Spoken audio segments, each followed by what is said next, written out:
Looking for a quick and tasty meal? Let's make delicious vegetables and chicken chow mein noodles.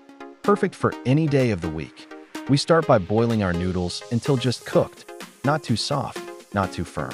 Rinse with cold water and drizzle a little oil to keep them from sticking.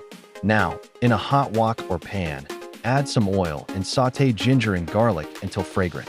Add thinly sliced chicken and stir fry until golden and cooked through. Time to toss in the colorful veggies, carrots, cabbage, bell peppers, and spring onions. Stir fry on high heat to keep them crunchy and vibrant.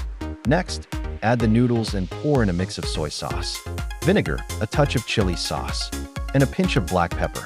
Toss everything together so the flavors blend beautifully.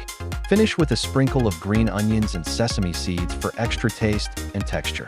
And there you have it, sizzling, savory chicken chow mein loaded with fresh vegetables, ready in just minutes.